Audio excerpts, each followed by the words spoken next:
Better pay attention. Those aliens can look like anybody. Your brother, sister, anybody. Hungry. Ground Zero can be on Sega CD. Welcome back to the channel, guys. I'm Mitch from BD Audio, where we like to dyno amps down under.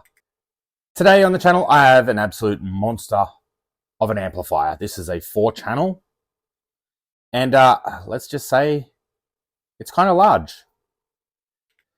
This is the Ground Zero haha-4150xii, version 2.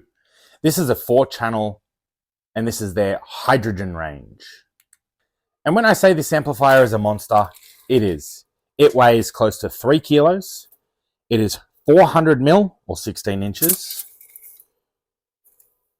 280 mil or 11 inches, and height 70 mil or just under 3 inches.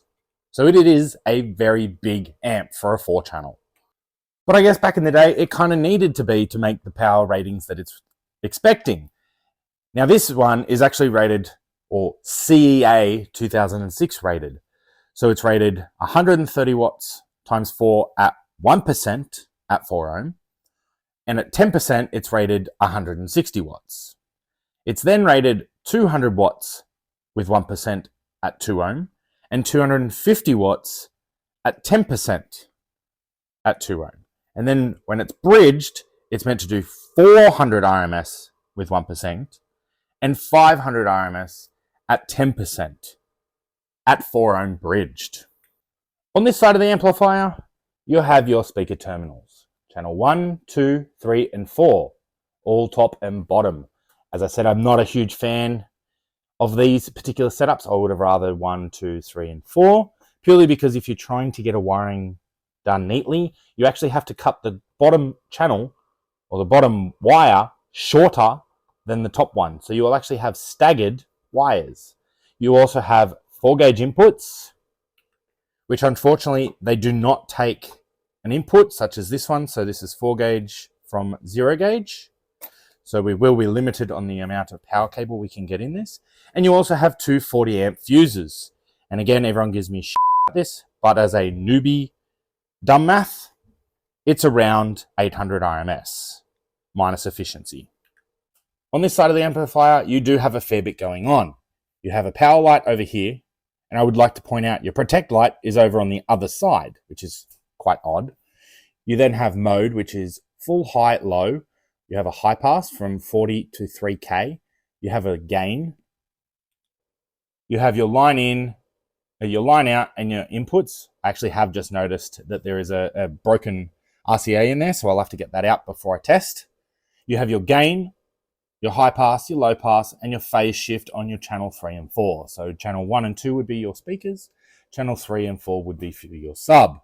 You then have mode, which is full, high subsonic, low bandpass, and then you have a bass controller. With here, you'll see that it says channel 3 and 4 remote controller.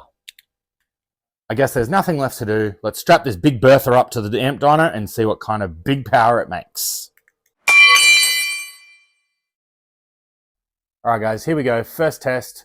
We're wired at 4 ohms, 4 channels loaded. We're rated 130 watts up to clip. Here we go. Okay, 132. Not bad.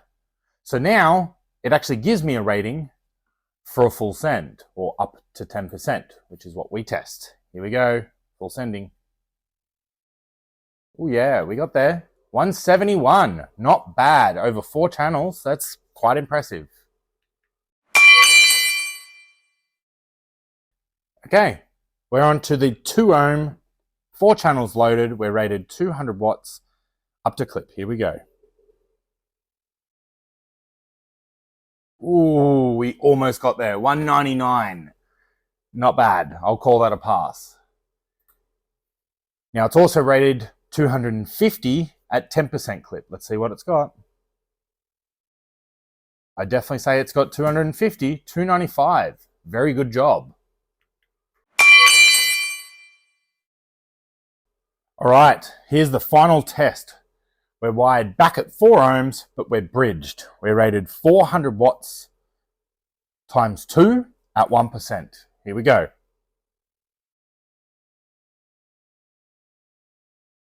Whoa, we fell shy there. 332.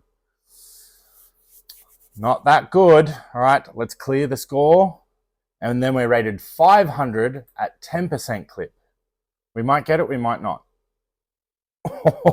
Okay, just shy. 493, I'll call that a pass, but only just. Well, I guess it's that time of night. Let's pop this front panel off, this big Bertha of an amp, and see what kind of big guts it has.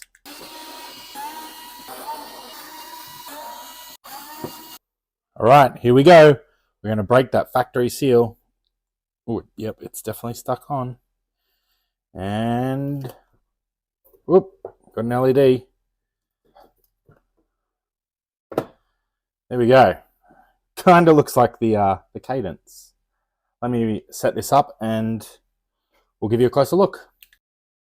So yeah, there we go. This is the inside. It kind of looks like a cadence amp with all the orange.